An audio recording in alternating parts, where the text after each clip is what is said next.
Hello, and thank you for joining us as we take a quick look at the upcoming revisions to AG 49A.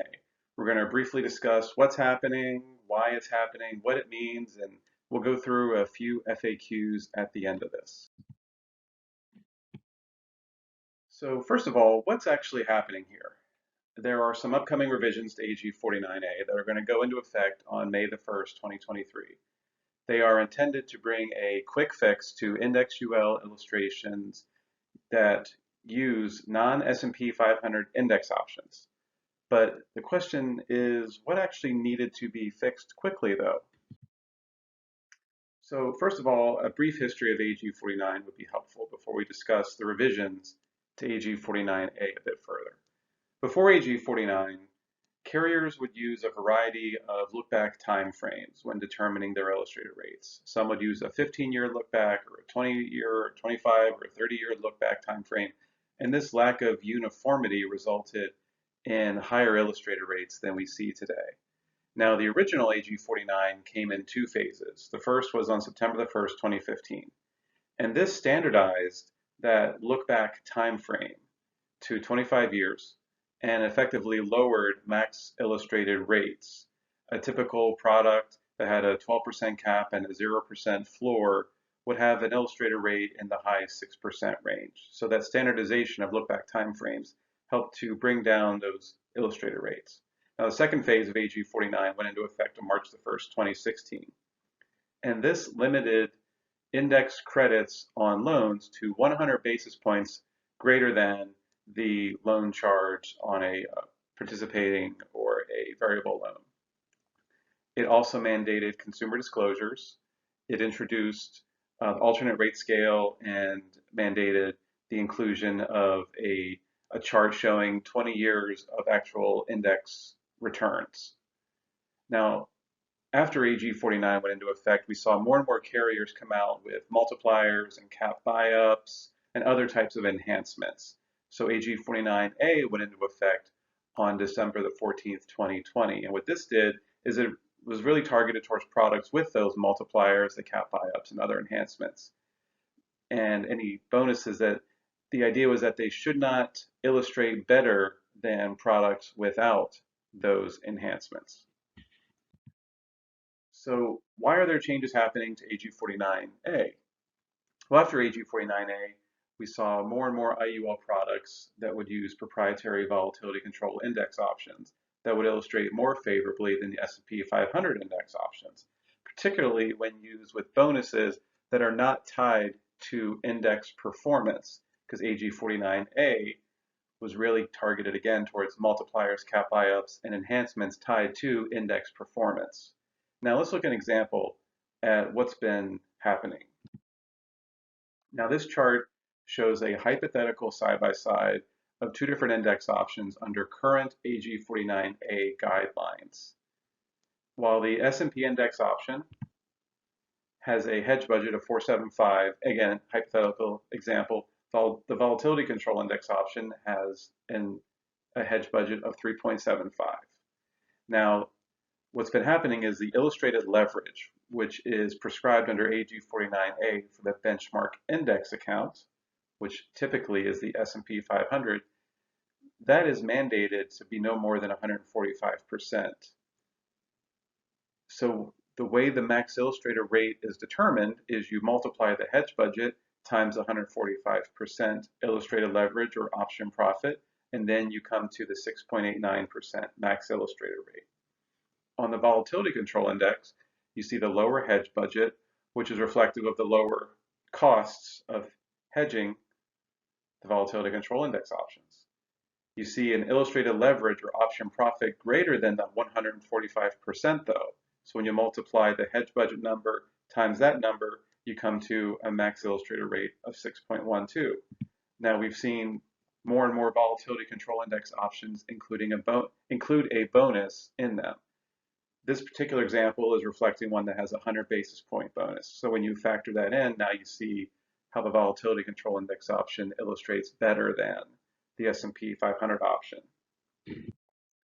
So the revisions to AG 49A will require life insurance companies to calculate the illustrated leverage or option profit For the benchmark index account, typically the S&P 500, it will require that number to be applied to all index options, including proprietary volatility control index options. So in this example, again, you see the hedge budget, 475, volatility control of 375. Now in this particular example, again, hypothetical, this is going to reflect lower market volatility environment, a lower market volatility environment where they're both using the 145% illustrated leverage. Multiply 475 to 145, you get 689. Multiply 375 to 145, you get 544. Even when you factor in a 100 basis point bonus, you see the S&P option is now illustrating better than the volatility control index option. So the outcome in this particular example of the quick fix that's intended has worked. The updated guidelines will also require life insurance companies to reflect the current market volatility in calculating the illustrated leverage for the benchmark index account. For example, when volatility and option costs are lower, the calculated leverage would be higher.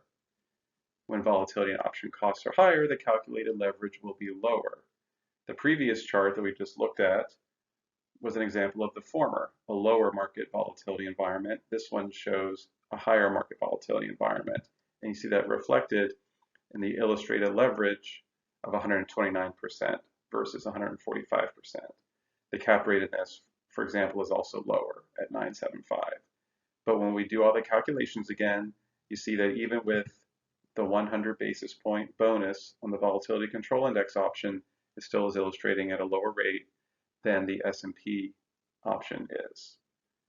This is the intended quick fix of the revised AG 49A, is to keep volatility control index options on a level playing field in regards to the illustrated leverage as the S&P 500 or the benchmark index account will be on. So what does this all mean at the end of the day? First of all, like AG 49 and like AG 49A, the revised guidelines only affect how IUL products are actually illustrated. They are not affected in terms of their design, their features, their benefits, their riders, only how they're illustrated. Uncapped strategies, higher participation rates, fixed interest bonuses, things like that that are very common among most volatility control index options are still permitted under these revised guidelines.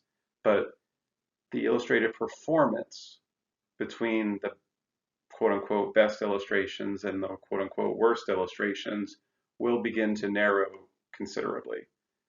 Some carriers will change their default illustration option back to an S&P 500 index option and away from the proprietary volatility control index options. Some will choose to keep it as they have been doing it.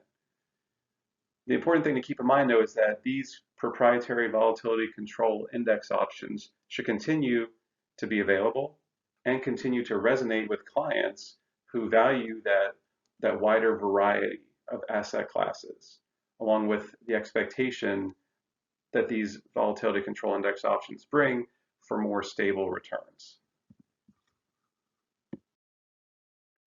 So let's go through some quick FAQs. First of all, when do these revisions go into effect?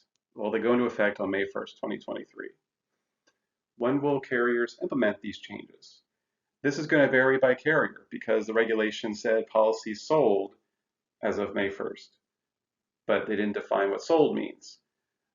Carriers will vary on how they interpret the word sold. Most will require applications to be submitted by May 1st. Others will require policies to be paid before then. So it's really important to work with your Crump sales team on the specific carrier that you're working with, the specific product, to find out what are those specific cutoff dates. The cutoff dates will largely affect if illustrations will have to be run again or not. Will enforced policies be affected? No, they will not be affected. Now with all these changes to AG 49, AG 49A, and the revisions to AG 49A now, is this the end of the IUL market? Definitely not.